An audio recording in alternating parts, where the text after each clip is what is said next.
So what will you do when the party's over? So what will you do when the party's over? Welcome to Third Man in the Ring. I'm your host, Popeye Ray.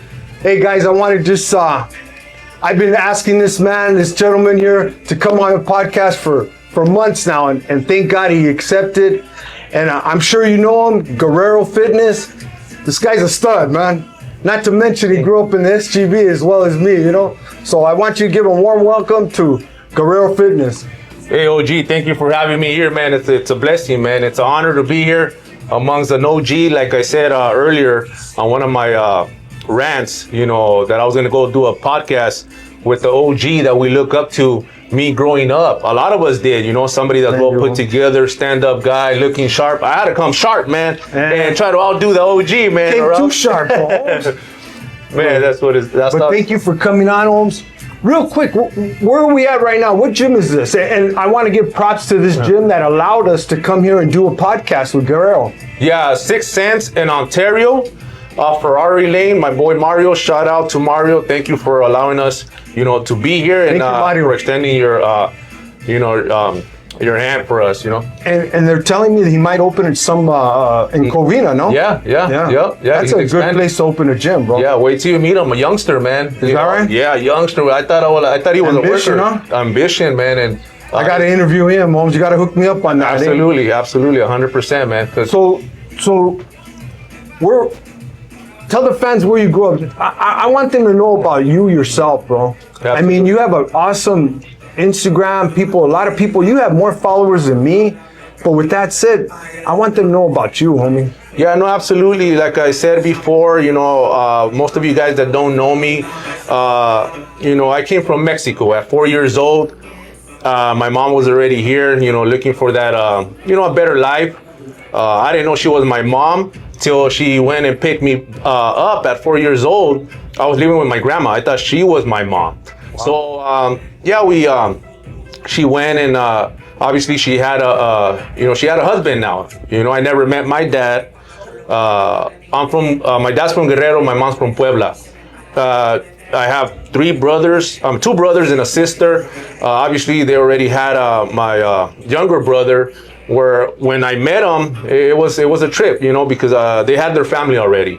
So obviously she felt bad. She picked me up. We came to the United States looking for a better life, you know, and I landed in Baldwin Park, one of the finest cities out there, you know. I'm pretty sure Papa Ray knows. The second finest. You know. Bassett was the first one. Nah, joke, you know. Good. No, man, it's good, Torica. But really, to get personal, you don't mind me asking, did you hold ill feelings towards mom that you didn't know? Like you say, you didn't know really that she wasn't even your mom, that she was your mom. You thought grandma was always yeah, well, like, who's this lady? And you know, and since, you know, I didn't know her and I didn't trust her, and I was like, who's these people? You know, it was like weird to me. You know, they had to send 2 of my uncles with me back, you know, and they had to cross the border, and I came with them, you know, on a van. I smoothed in through TJ. You know, back in the days there was ways, you know, there was loopholes. Yeah. But anyhow, you know, we landed in Baldwin Park, and I didn't know. I got used to it, but it was tough. It was rough. Like I said, you know, they didn't have. Speak English? No. I was 4 years old, so you were still a baby. Yeah. I was about to be 5, so when all I knew was Spanish, and I somewhat knew it barely. You know, I was learning it, but. Yeah, you know, I went to school here, but yeah, it was a rough upbringing because, you know, she had a lot of issues, a lot of problems. Like I said before, where we landed, that was like the hub where all the immigrants used to go and stay, you know, make their paper, pay the coyote, the man that crossed them, and then boom, they used to shoot to their, wherever they were going, New York, you know, Washington. They had family members all over the place, Chicago, but that was the hub. That's right there is where like a lot of people used to stay, family members, friends of friends, and it was a pad that just had a lot of movement, a lot of traffic. Coming in and out all night, huh? Coming in and out. You know, there was a lot of, about maybe 7 families there, you know, including us and you know, other families that were staying there for a minute.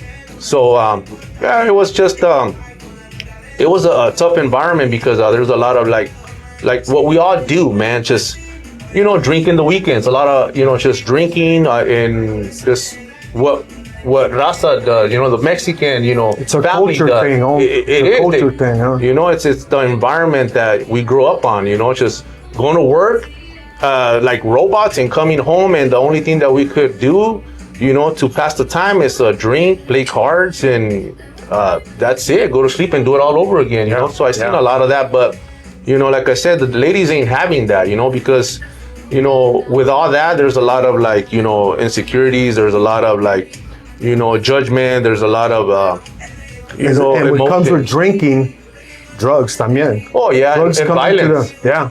Oh yeah, we're good for that, bro. Yeah, violence. We're good for that. Violence. So you're 4 years old. You finally meet your carnal, your sisters, and you finally get with mom.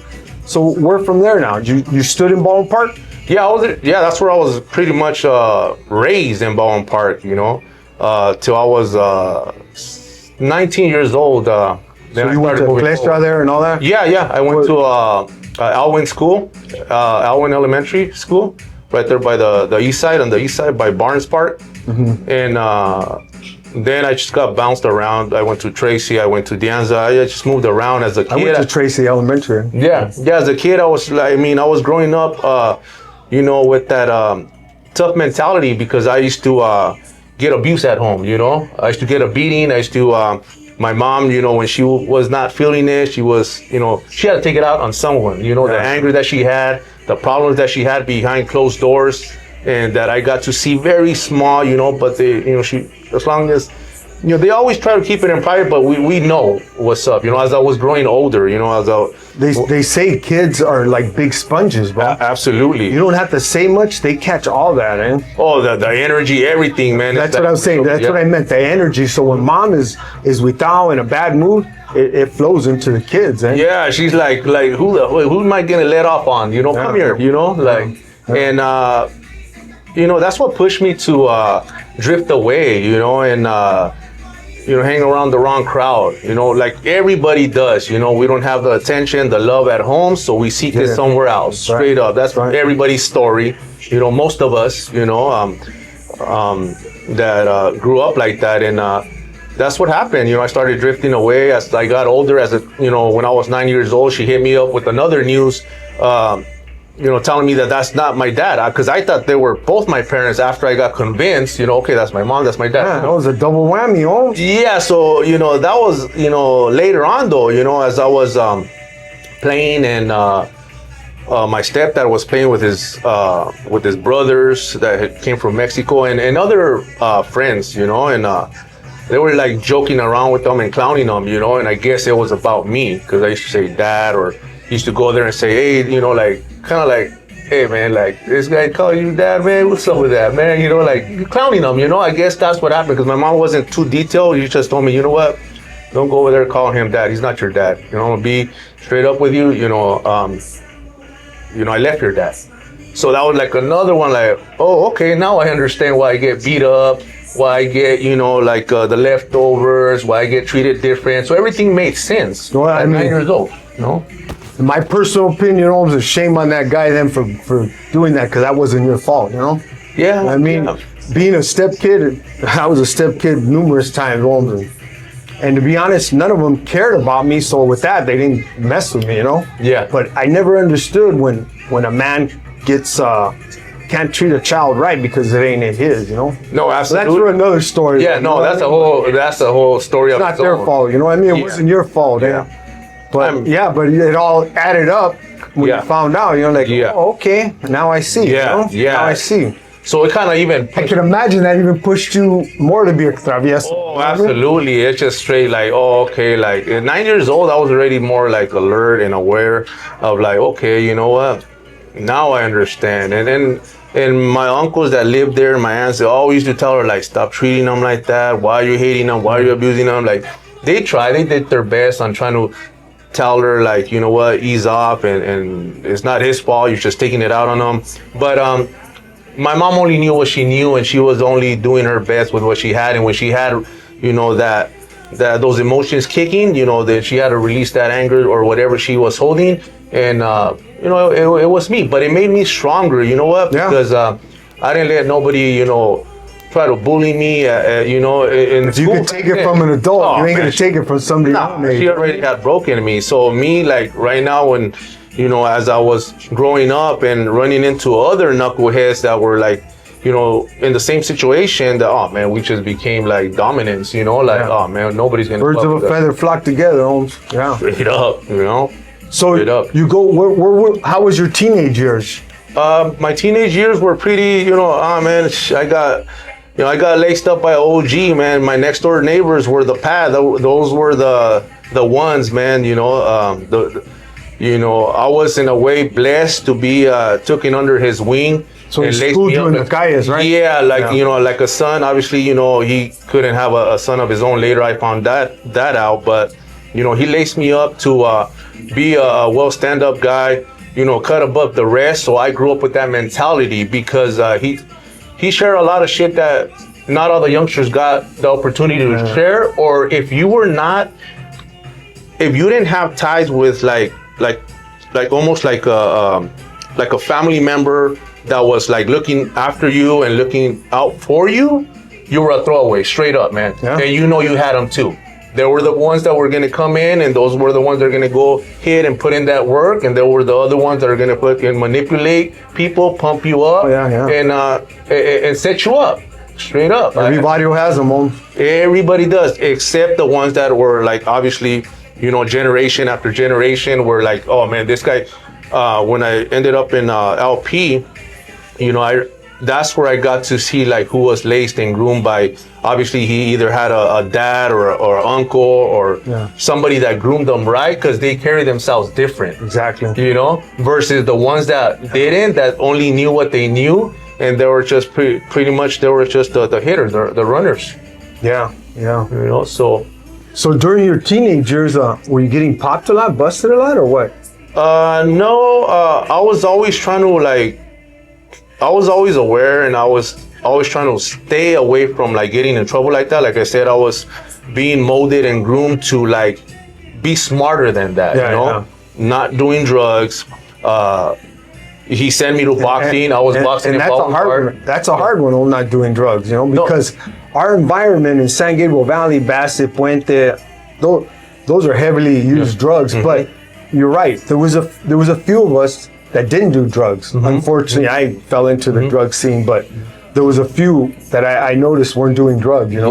Yeah. No, absolutely. And I mean, he was always on my ass in that, you know, in that manner. Obviously, his agenda was for me to be like in the up and up and very sharp, very aware. The elite. That's what they call it. You to be elite. Absolutely, man. I seen it like that. But he even said, "Hey, man, you got to go to boxing. I need you, you know, Gotta train be on your game." Yeah. And so I went to Ballin Park and boxed there for a couple of years.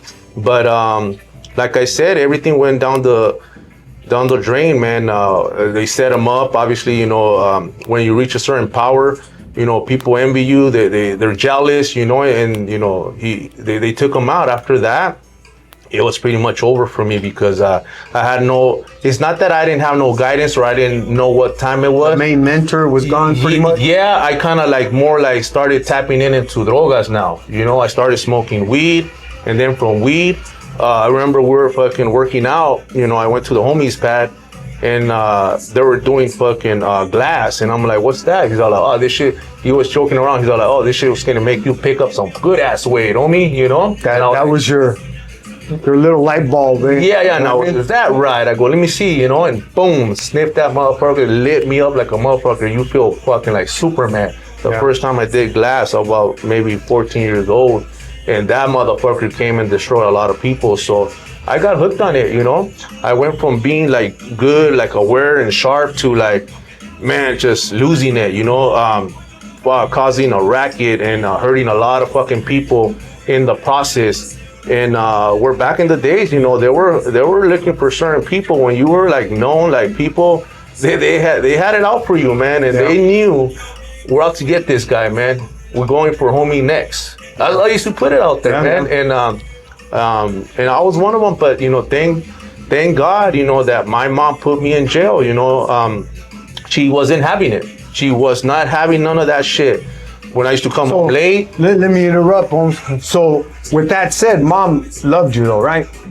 I mean, she had some love for you, obviously. Yeah, you know, it wasn't always all bad. She just had issues like yeah, I didn't understand it then until after, you know, when my aunt pulled me to the side and she explained to me that she had a rough life and everything about, you know, my mom, of her upbringing and how she didn't have a childhood and how my grandpa that I love dearly, that, you know, obviously I seen him as a father figure when I was growing up, that grandpas are different with their kids. So he never he always is like pride and joy, you know? Same, he was mean, bro. He was a mean fucking guy, man. Men couldn't cry, men. Oh my God. But when it came to my mom, he was mean. He was tough. He was stern. And my mom didn't see, you know, school. She had to work at a young age. So now I understood. He learned behavior. Well, she picked it up from, you know, her childhood when she was raised and how she was raised. And, you know, well, what do you expect? You know, I was going to get maybe like 50% of 100 of like what she learned, you know? So that's when I understood at a young age, you know, like forgive and forget. And, you know, I never like disrespected her, even though she hit me and treated me like she treated me. I was always like quiet, took it, but I always did what I had to do. You know, I never listened. That was my thing. I would never like, you know, like try to like, you know, like cuss her out or snap at her. Or, like I see other of my homies like treating their parents. I was not like that, man. I always like, you know, just let her do her thing. Let me ask you this, bro. Do you hold ill feelings towards her? No, absolutely not. I forgave her a long time ago. As a matter of fact, like this 6 months ago when I don't visit her as much, but when I do, you know, she calls me, she just wants to hear my voice. It's funny because I'm like, what's up? And she was like, everything okay? She was like, yeah, I'm just checking, you know, I haven't heard from you. I just want to hear your voice, mijo. And I go, okay, cool, you know. And when I went and visit her, she broke down. And this was recently, about 6 months ago. And I go, she's all like, I'm sorry for how I raised you. And I'm like, Mom, you don't have to say sorry. You don't have to explain. You know, I love you. I forgave you. I understood where you were coming from. Like she's I'm happy for you. I see you on YouTube. I see you're helping people. I see you're doing a lot. And I go, yeah. And because of you is, you know, why I'm the man that I am now.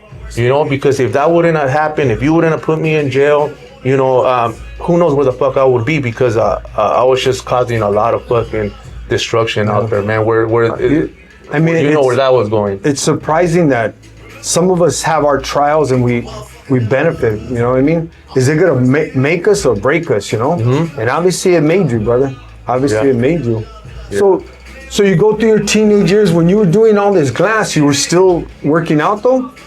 You've always been into working out then, huh? Well, I started working out when I hit LP, Los Padrinos. That's where I kicked it off, and that's where I started like taking it more serious, you know?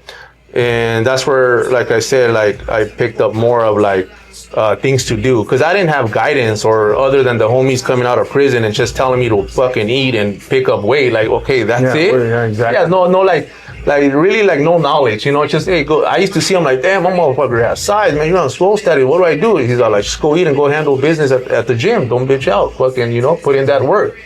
Like, no, like, that's it? He's like, that's it, man. There has to be more, huh? There has to be more. You probably figure it out. Now I do. I'm like, these motherfuckers didn't know nothing. They didn't want to bother, because obviously they did know how to build muscle, and because there were some that, not everybody, but there was those rare ones that I had about 2 of them that came out like looking like, oh shit, this guy knows some shit, you know, but they're not there to teach you, or they don't even want to bother by teaching somebody. And that's what we need. We need guidance. We need somebody that's gonna, you know, supply us with the I think I have said a few times on my podcast that back then, and again, I'm a lot older than you, Holmes.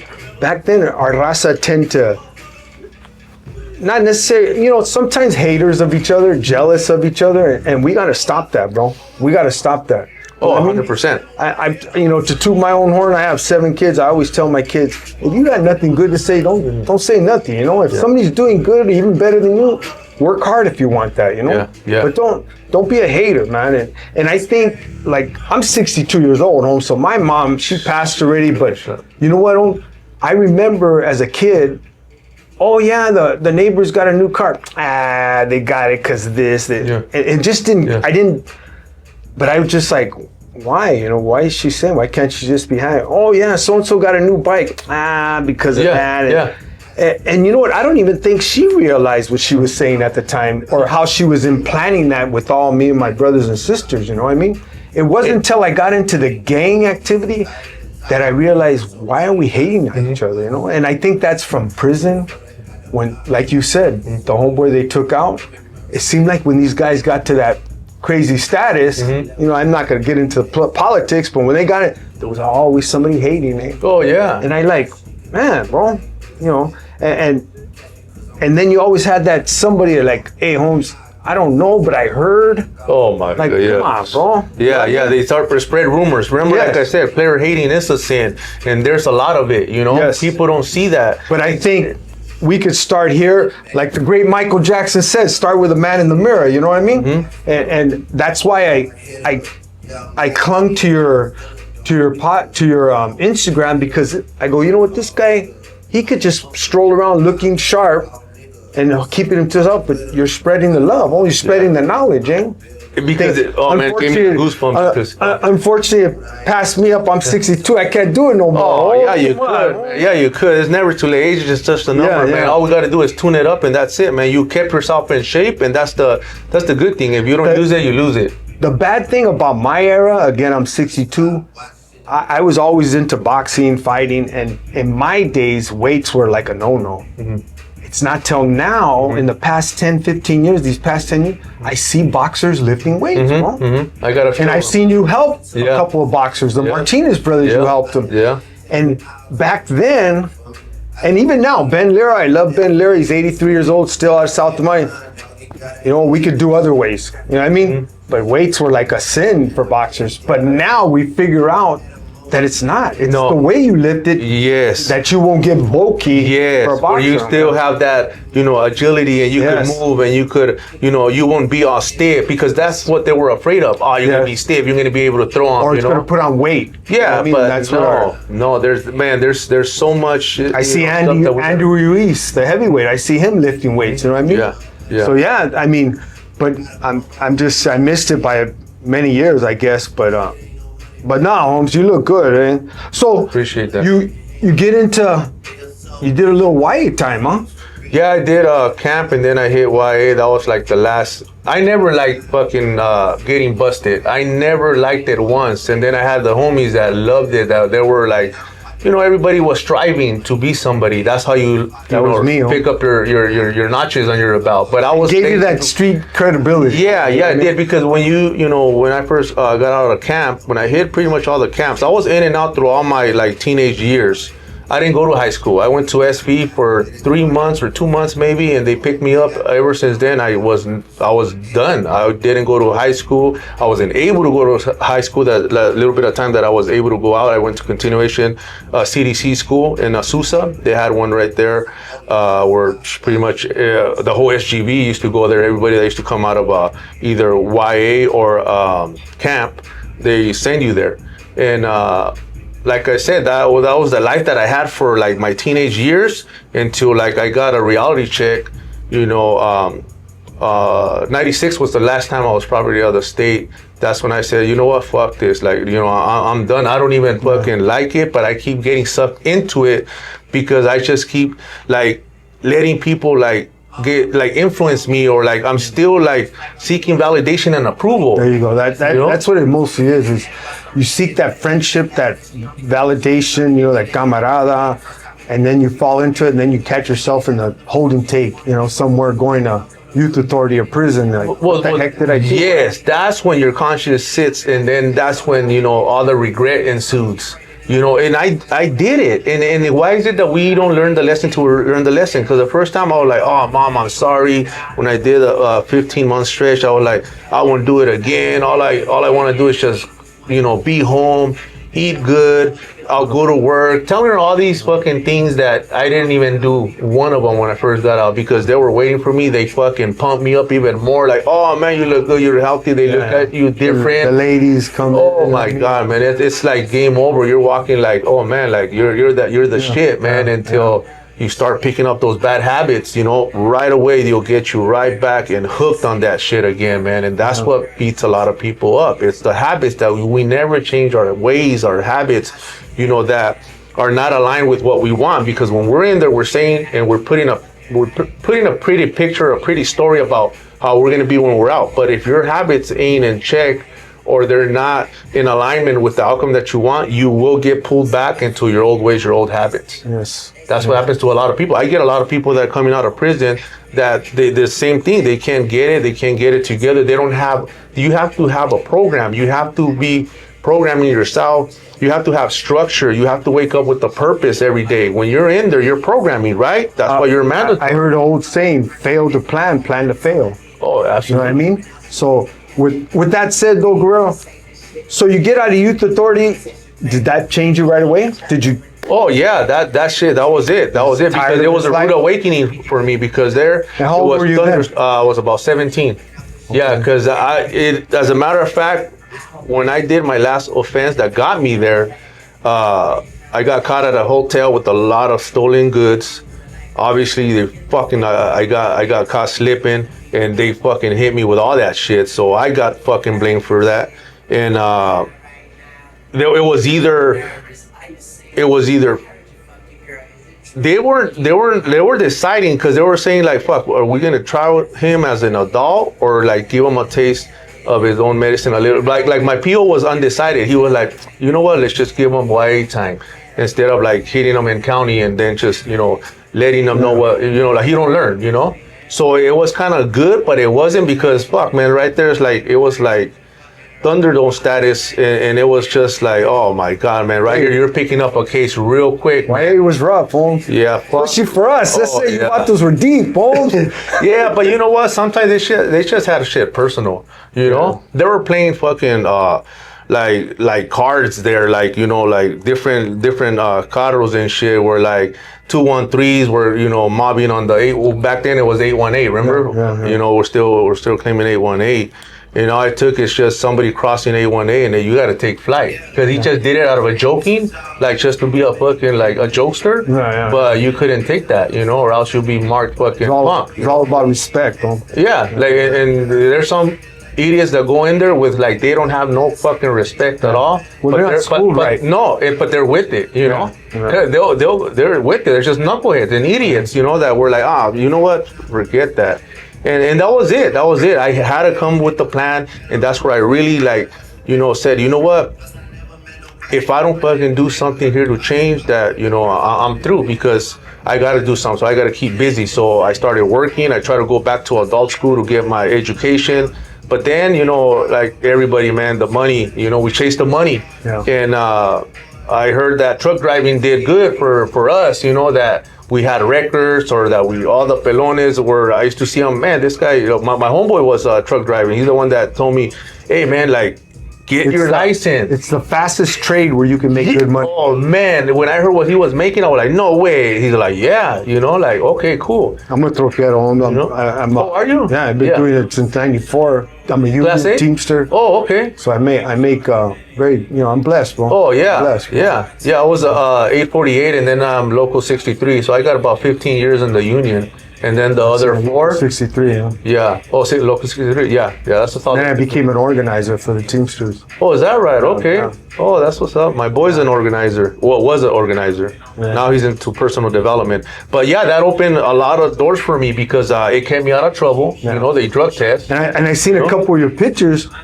Even though you were still cut up, you were a little thicker. Yeah. So I held it well, but it's what we call fat buff, man. I held it well. Don't look at me and say that. I just couldn't peel my shirt off, man. But I looked good on a t-shirt, on a white t-shirt. I had them fucking 19-inch arms, but I was 250. You know, for me, at my height, at 250, once you get older, you start feeling it. You know, my knees, my Diabetes back. can even run in there. Oh man, I was borderline, pre-diabetic. That's really heavy with the African Americans and the raza. It is. Because of our diet, right? It is It's our diet. 100%. I digested that like there's no tomorrow. I know macros like the back of my hand. I know exactly why we got ourselves there. I know we could reverse pre-diabetic, type 2 diabetics, not type 1. Type 1, the only thing we could do is You're born with control it. that pretty much sometimes, right? But once the people are shooting insulin and they're like type 1, when they took it to that stage where like, okay, now you got to shoot. Yeah, that's medical stuff. Yeah, then you all you could do is like Maintain it. maintain and have a healthier lifestyle versus just feeling all funny like if you're like drogado and Yeah, shit, yeah, you know. yeah. But type 2, I had reversed it. I got testimonials where like they came in with type 2 using metformin and we kicked that off, and they were like, man, coach, like I could have never thought that, you know, this would be possible, and we did it with the nutrition alone. Just adjusting his nutrition, the way of eating, working out, And did you go to school for that, or you just study? I just study. I study, and then I pay for coaching as well. You know, for me to learn more about nutrition and macro. okay. Yeah, so I invested a lot of money, you know, on myself. Once I went all in, when I was making money, I was putting it back to me. Like learning my skill, learning my, you know, what I wanted to teach and digest it more, because I wanted to help people. With us, a lot of diabetes run rapid, Yeah, yeah. you know, in our community and in our culture, you know, and I wanted to find the root cause and what type of diet are you going to get if you're type 2? What type of diet are you going to get if you're pre-diabetic? Or if you're borderline diabetic, okay, now there's different type of diets and obviously macro phases for whatever stage you're at. I can't just tell you, oh yeah, like eat like me. Like no, if you're like if your doctor told you can't have carbs and you're introducing starchy carbs, you're gonna have that insulin spike, that sugar rush, and you're gonna go down. You're gonna have that the crash. You're gonna regain it back, but you have to obviously like start eating healthier. And a lot of times once you gain your insulin is one of the strongest hormones in the human body, which that's what, you know, shuttles everything to where it needs to go. But once we abuse it by eating too much carbs and fats, you know, throughout our years, we kind of like just plateau it. We destroy our insulin. We could regain it back once we start eating in a structured manner. Sonora Tires, 17977 Valley Boulevard in Bloomington, California. They do tires, mufflers, brakes, alignments, air conditioning. I've known Armando for almost 12 years. Him and his son do great business there, reasonable prices. So check them out, Sonora Tires. Tell them Popeye Ray sent you. Let me ask you about your personal life. Now you're a married man now, you got kids.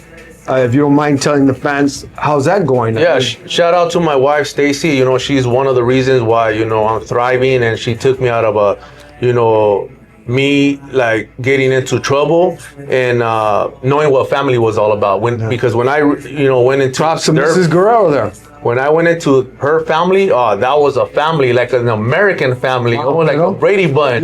Barbecue. You're like, hey, what's this about? Yeah, barbecues, birthdays, celebrating birthdays, Christmas. Like, I never got all that. By the end of the night? Oh, man, here and there, like all jokes. But yeah, I mean, her dad was an OG from East LA, rest in peace, Cowboy, you know, and he's another mentor of mine that laced me up because he has 7 brothers. They're all, you know, within that, you know, same business. Let's be honest, how did he feel when he seen you? Driving up with his daughter, bro. Oh no, like we had a little altercation at the beginning when first got in a misunderstanding, and I took off, right? Because I was smashing on my Regal. I took off, and then I don't know what my lady told him, but he went looking for me, man. Him and his brother, Speedy from White Fence, and I was strolling, you know, with my homie, because I was at his spot. He's like, hey, let's stroll to the store, and we were strolling and shit. And I see a car mobbing, you know, and I go, fuck, is that my lady? You know, and now it was her dad and uncle, and he told me, hey man, I'm gonna tell you one thing and one thing only. Don't fuck with my daughter and don't break her heart. You know, and I'm like, you know, like that, straight up like that, you know, or we're gonna have issue. And I go like, Hey, it was I get the chills because I still remember that day, man. And my homie was like, "Who's this?" You know, I asked my lady's pop, but I told him, I go, you know what? It was an argument. You know, she's tripping, and you know, hey, she was at fault too, and I took off. That's it. I'm not gonna disrespect her, but I took off. Yeah. You know. But he's a dad, you know, you got to expect Yeah. that. No, I mean, let's be honest. Looking back, what if he wouldn't have done nothing? You might have thought different of him, you know what I mean? Yeah. Because now you being a father, you know what I mean? Yeah. No, absolutely. I would have done the same thing. Yeah. You know, so I gave him that, but you know what, man, we became close, and he, you know, he used to go to because he was in the service, so when he used to go back to base, he used to stay there for like a couple of days or a week sometimes, or the weekend. Yeah. He used to be like, hey, yo, take care of the pad, man. You know, like always, like, man, we became so close, and like I passed said, on already, huh? yeah, he passed away 5 years ago. Rest in peace. And then my lady's mom just passed away 2 weeks ago. Rest in peace. So sorry she's about going that. through Sorry it. about it. She's going through it right now, and all I could do, and like I've been posting here and there, we just got to be there and support and understand and be patient, because they wrestle with that a lot right now.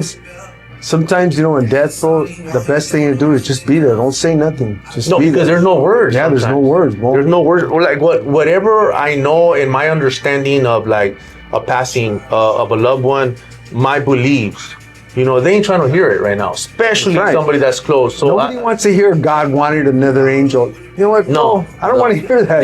yeah, no, they actually get pissed. They actually, you know, so Just be there for him. yeah. Don't say nothing. Just Yeah. be there for him. But again, Mrs. Guerrero, my condolence with your mom. So you get in, you're working, you're truck driving, your family's growing. How many kids you got, home?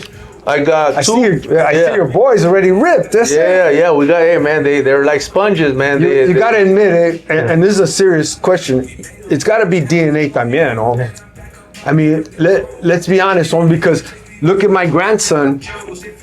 He's 11 years old and he's already 5'8", bro, because his dad's 6'4". Yeah. So, is it fair to say your boys got your DNA and they're just naturally with your diet and all that, they're just starting to form? It plays a part, and I'm not gonna lie, but let's not like Use that as excuse. Yeah, there we go. Because we could always trump that. We could always trump, you know, what people say, genetics. You know, like I'll trump genetics. When one of my coaches had said something about, you know, genetics. So in other words, I can't use that excuse when I ask for a plan A? No, because how many? Because my dad was always, my real dad was always struggling with his weight, and my mom too. So all I eat is chicken and fish. That's all I eat. Is chicken and fish, chicken and fish, chicken and fish. If my wife asks to go eat a steak, I actually feel guilty, bro. I feel guilty. But it's just because you don't know the breakdown in the macro structure. That's it. Because guess what? People could gain weight with just eating chicken and rice. You have to know. Obviously, that's me, yes, sir. That's what I'm saying. You know, you could gain weight by just eating broccoli and tilapia. You know, if you're eating more than what you're burning, straight up, and carbs and fat, that all comes into play. I broke so many plateaus of people. They're like, oh man, this is how I always been in my family, that we're all like this. And I'm like, forget about that. But see, that's a belief. You know, I don't believe that. I believe that you could change. I believe that you could trump genetics. You could trump, you know, whatever, you know, you were raised or taught to believe, you know, because at the end of the day, it's all belief. You know, I don't believe that. And I had already proven that I don't, because how many people tell you like, oh man, that's impossible for us. Oh yeah, watch me. I'm gonna trump that. I believe that, bro, because as much as I say my dad and mom were heavy, I've kept my weight down for years, and I don't have diabetes, with diabetic real heavy with my dad and my mom. I've never even been close. So I do believe it. I guess that's just a weak excuse. I'll be honest, Holmes, you know. But again, in my era, we were just always with boxing. Everything was cardio. I did maybe push-ups and dips, but I never touched weights. And now that I go to the gym, I try to do the weights. You know what I mean? I try to do the weights. But let's get back to you. How you were saying that your family's growing. Yeah. When did you decide, you know what, I'm gonna really just, let's be honest, a fitness coach, a bodybuilding coach. Yeah. So I always loved fitness, one, you know, and like I said, you know, when we you know, when we pick our jobs or whatever we want to do in life to survive, to make money, we never sit and ask ourselves, man, is this something I want to do? Is this something that, you know, I would love to do?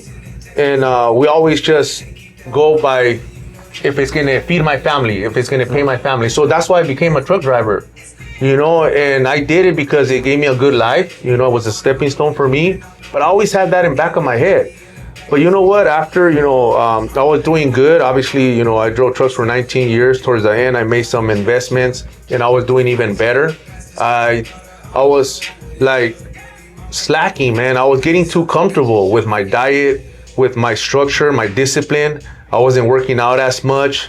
I was regressing instead of progressing. And I caught myself, you know, just like being like tired of what I was doing.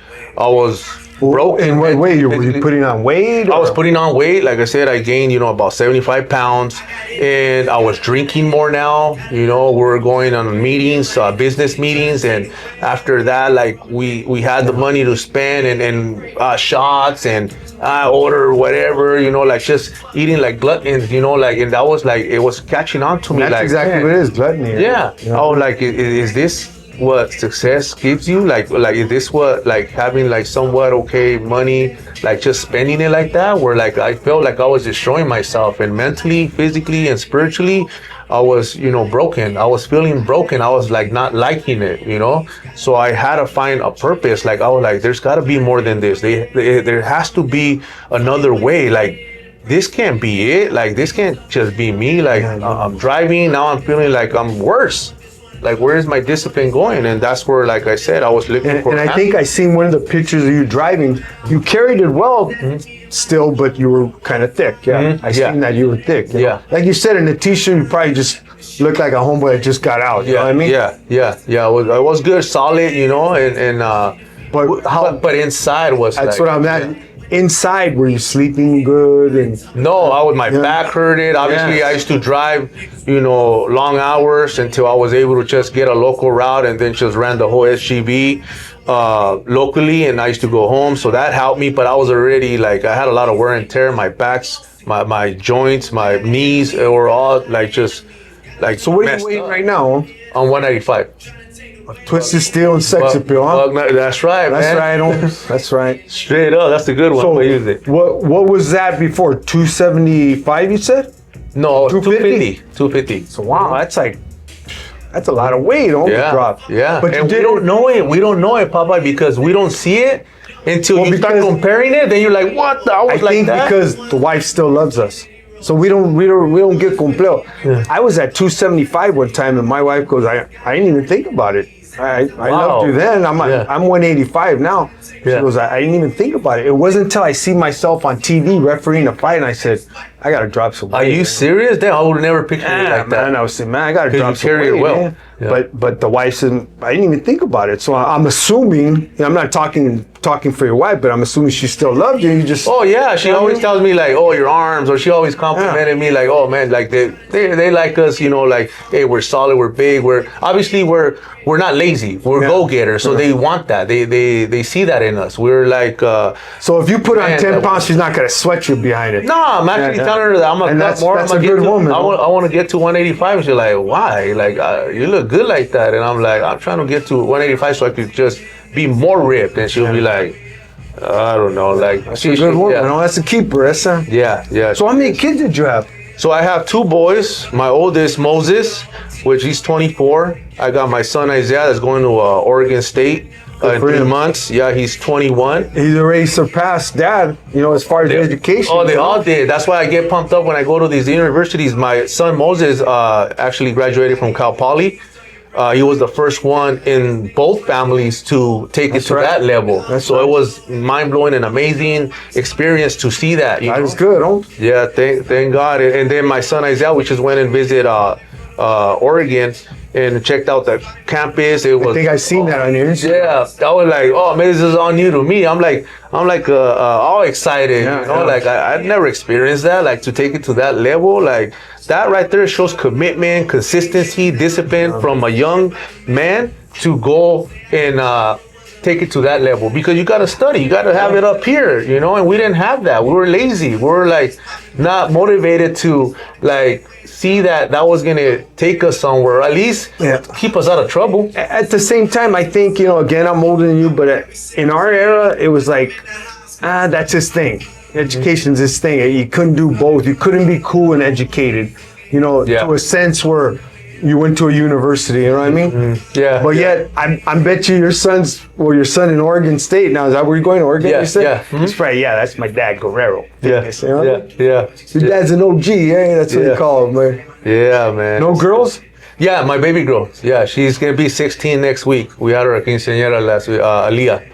Oh, okay. Shout out Aliyah. She's my pride and joy. Happy but she birthday, also man.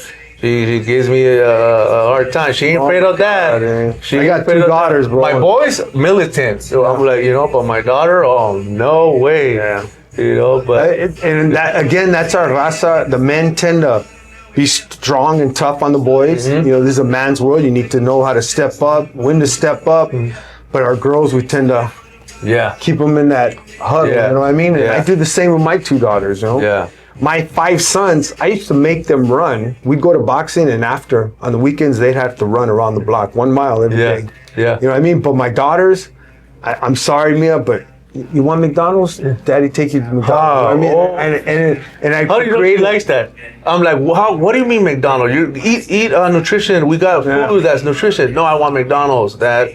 And I'm like, oh my God. And hey, kids are the best, you know, salesmen out there because they'll just keep going until you say, all right, man. Like, you know, like it's Are your boys on any of your plans? Oh yeah, my 2 boys. But that's what we're creating, warriors, leaders. That's why I know you have your boys up to par, and I see, you know, a couple of your boys that well put together because that's what we want for them. Like they represent. Absolutely. They represent your last name. They represent them as a man. And you know what? I know there's some men that are a little overweight. They're still healthy, but tell me if I'm wrong. You're kind of playing with fire. You're kind of playing on that borderline. If you're carrying unnecessarily weight, you're. Am I right? Tell me if I'm wrong. If you disagree, you're leaning towards the worst side, bro. No, because it only takes really 1 or 2 meals, and you're over. Yeah, I mean, you gotta. Once you have your body in control, you could have these meals that, you know, you so-called like cheat miss or exactly. I tell my sons once you have your body in control, like my son, especially our sons, our kids that are like metabolism firing, and they're like back in the days, I used to be able to eat whatever I wanted, and I wasn't holding it as bad as like now. I cannot eat like out of control. I gotta stay in control. But obviously, like I could have a meal that you'll be like, you're eating that, like because I'm in control. It's not like I'm gonna go all week eating that. So I've seen a couple of his posts. That's why I say, guys, get on his Instagram. Even though he charges for his meals, he does give a lot of great advice. And in my opinion, too, I don't have cheat days. I'll have a cheat meal, and even then, I still won't drink soda. I haven't had a soda in probably 15 years, right? But I won't drink a soda. But I love onion rings. That'll be a cheap meal for me. I love onion rings. If I have a hamburger, I have the protein style. You know what I mean? There you go. There's choices, better choices in that cheat meal. Yeah, you know what I mean? And like he said, cheat meal, not cheat day. There's a big difference. You know, not waking up and just going on a rampage, but keeping yourself in control. You know, at all times, you would want to be that. You want to be sharp. You want to be that. You got to become that person that you would want to see in others. That's what I tell people. You know, I want to see more of me, like men that are well put together for their family, for their loved ones. Be that guiding light, be that role model that they need, have that rite of passage for them, you know, and that's what I'm creating here. I don't create followers, I create leaders, because I want more people like myself, like building communities like myself, to spread the word. Stop hating, stop trying to like put that other man down. If somebody comes with the plan, with the dream, with the game plan of what they want to do, never shit on their dream, man. Add to it. That's right. Add to them. Tell them, yes, you could do it. Yes, you could get it. But guess what? You got to be doing it yourself too, or else they're not going to believe you. Now my words are valid because, you know, I'm doing it. Your word is only as valid, as powerful as the duration of time that person's been living it. And if you haven't been living it, got to pump your brakes, man, because they ain't going to listen. And it's like, I'm not going to even mention the guy's name, he said that our raza aren't built well. There you go. I trump that, you know, like what I I mean? said, yeah, we trump all that, and I'm here to show you guys that we could. And look at all my elites, look at all my team. I'm pretty sure you've seen my roster. You see, it's been through this whole interview. You see all the split screen, all the stuff that Guerrero wanted to put on there. I told him this is his time, so I want him. So with that said, how can they get a hold of you? Is it this information on the bottom of the screen? Yeah, absolutely. So my IG is Guerrero_Fitness. And it's right here on the bottom of the Yeah, screen. TikTok, same thing, Guerrero Fitness. My YouTube is Guerrero Fitness Lifestyle. That's where I break down more of like personal development, mindset. That's where I go deep into these topics of how to heal, how to better yourself, you know, how to find your rite of passage, how to find your purpose.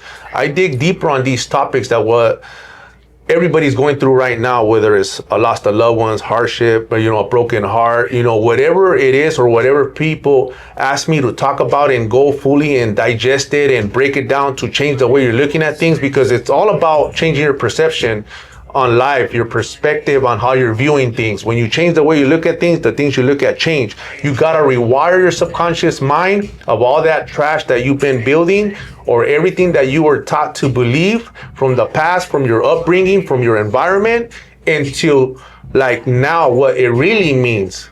Viewing life different, from a different perspective, not a, you know, not in a human way of thinking, but more in a spiritual way of like understanding that, you know what, in this life there is God, there is someone out there that if you're operating on faith, you know, there is no failing, you know, there's only learning. And you know what I want to add to that? You know, I'm a Christian, and with that said, I love it the way he said faith. You know what, guys? You're gonna have rough days. You're gonna have bad days. I've been in the fight game, God, since I was a baby. My brothers fought. You know, we boxed. You don't go and spar every day and you just kick everybody's butt. Mm-hmm. There's some days you say, man, I got my butt kicked. There's some days you go to work and things ain't just clicking right. There's some days you're in your relationship, it ain't clicking right.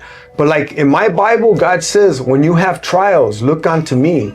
He doesn't say if, he says when. And this is why I jumped on Guerrero's Fitness, because he's a great motivator and what he's talking is truthful. So before we get off, I always ask my guests, if you were to sit down to a cheap meal, what would it be? What would it be? In detail, brother. Cheap meal? Oh man, I got so many now, like choices, but it'll be in and out. It'll be in and out. Okay. I'll get me a 4x, fries, and a Diet Coke. Yeah? Yeah. That would be a cheap meal? That would be a cheap meal for me. Yep. Oh, all right. Yep. All right. That'll be a cheap meal for me. Yep. And what do you do the next day for that? Do you go a little extra harder? No, I just go back to go back to programming. That's it. Yeah. This is where people get scared, because people that do that, then they'll go back and they're like, I'm not gonna eat because I overate. Well, I won't do that. I maybe try to run a little extra and I get all burnt out. Nah, the body only knows that, as a matter of fact, what you do is you trick your metabolism, so it actually starts firing more, and then that's when people start noticing, like, damn, coach, I lost. When I have them do their cheat meal, they're like, I lost weight. Yeah, because we tricked your metabolism. So we fired it up and now it's burning more. But this is where people will get it twisted, because they see that. And then if they do it like repetitively, that's when they start like, now you start overspilling. Now your body ain't gonna catch I did it Saturday. You know what? Let me do it again Sunday and maybe Monday. Yes, Papa. Hey, I have to pump a lot of these guys, because they will start like, oh man, if this happened, okay, I'm gonna do it again, because it doesn't. Your body ain't dumb. Your body will start and like, in boxing, okay. I learned that a lot. Ben would always say, you know what, you want to eat that? All right, that's it. I don't want to see that again for at least a week. You know what I mean? But he'd always say, my other question, who's your best friend? Make some points here, right? Who's your best friend? My wife. There you go. My wife, Stacy. You know what I mean? Hey, she's the one that I trust with my life. She's my ride or die. She's my rock. I always, when I ask my guests that, I go, I hope they say the right thing. Our wives are our backbones of our family. You know what I mean? And that's awesome that I see your Instagram. You always have her with that. That's awesome, bro. And you wanna see how you could digest a man. just look at how he treated his wife. That's you right. know, that's it. That will tell you right there. If this guy doesn't treat her well, and then he's over there like cheating and being abusive, like you ain't nothing to him. So I ain't gonna do business with them. You're already showing me how you are with your lady, the one you're sleeping. Integrity. That's it. And you know what? With that said, too, your daughter will see the way you treat her mom, and with that, she'll expect that from her husband when that time comes. Yeah. You know what I mean? No disrespect to my first wife. She grew up in a very abusive, seeing her mom getting abused, and she translated that to love, bro. And that's why I ended up getting a divorce, you know? Yeah. And now my wife, Arlene, man, she's my backbone, you know? She's my everything. I see. My last question is, what kind of music you like listening to, Holmes? Oldies. Oldies. Yeah, I like oldies. Guy, huh? Yeah, I grew up with oldies, you know, so we're always bumping them oldies. You ever listen to Angel Baby? Yeah. You know, he grew up just down the street. Yeah, I heard of him. In that number one city, eh? Yeah. Yeah, Angel Baby, you know? man, yeah. He gets some get down oldies, bro. Oh, that's cool, man. Yeah, I heard of him. You know, is he doing better? I heard he was, you know, had a little health issues or something. As far as I know, he's doing all right, bro. Okay, He's got Art LeBeau passed away. Was it Art LeBeau? yeah. Yeah, he's got his now. He's his channel. He took over that. Yeah. I seen something. You're right. I seen something last week. You know, keep me in prayer. I'm gonna reach out to him, man, for that. But yeah, one of the guys that I know knows it real good. He's always like, he's the one that put me onto him. Yo, check it out, man. Like he's got some good, hard to find old. Oh yeah. He just puts it together nice. Yeah, he does. So with that said, you know, thank you for coming on, Holmes. I appreciate you. You're gonna be seeing all these pictures of homeboys. He's ripped up. I'm telling you, man. His method works. You want to say anything before we go, brother? Oh man, just that. Hey, you know what? Thank you for having me. It was an honor to be here. Like I said, man, these are the type of OGs that we used to look up growing up, man. You know, somebody that's well laced, put together, and they're so impactful. And now that we're pushing that positive agenda for all these youngsters that are upcoming, like, nah, man, like all that old way of thinking that you know, that tough guy, you know, that we pretend to be, it's for the birds, man. Tough, to me, the definition of a tough, hard man is somebody that's going to put in that work for their family, Amen. for himself, and that's what we're pushing here, man. All that other, you know, lifestyle and glorifying all this, you know, nonsense, we got to move forward with that, man. Because it's going to get you nowhere. And learning from the OGs, you know, that been in it, that went deep in it. But like, they'll tell you themselves, like, there's nothing there, man. Some of them are lucky that they were able to come back to tell it. Some ain't, man. So I'll let you guys know that, you know what, let's change for the better. There is help out there. You don't have to stay broken mentally, physically, spiritually. There's a lot of people that are still riddled with guilt and shame. That's one of the most powerful emotions that are holding us back from becoming better. And I could help you guys with that. One more time, Holmes. Your website, how to get a hold of you, even though it's on the bottom. Yeah. Real slow. Tell the fans. So check it out, guys. Instagram. That's pretty much where I showcase my lifestyle. That's where I'm at 24/7. Guerrero _Fitness. TikTok. I'm there in and out. I'm just there to you know, pretty much share you know, transformations. I'm not there much, but you can check me out on TikTok where I'm blowing up there too. But YouTube, if you want to know more about certain topics, YouTube, I'm dropping a lot of good, you know, YouTube information of like personal development and mindset. That's where I'm at. Guerrero Fitness Lifestyle. That's where you're going to catch me. What if they want a personal bodybuilding coach? You do that? I got somebody for that, because that, it has to be more one-on-one. If they want to, and I have a couple of my team members that took it to that level, and I guided them to the right person. Because you have to like work with them more in person, and I don't do that. Yeah, you have to be doing posing, testing, making sure that you know what you're doing with your meals. Your weigh-in, how you look, like they're more detail on everything, well proportioned. So you got somebody for that if somebody does want to do that, right? I got about 5 of my guys that did competition, and I send them to the right person if you guys want to take it to that level. But most of the people, they just want to look healthy and be healthy. Yeah. You know? Well, hey, Holmes, with that said, thank you for coming on, homie. Gracias. Hey, guys, Third Man in the Ring or Ref Pop by Ray, please subscribe and share it. God bless, guys.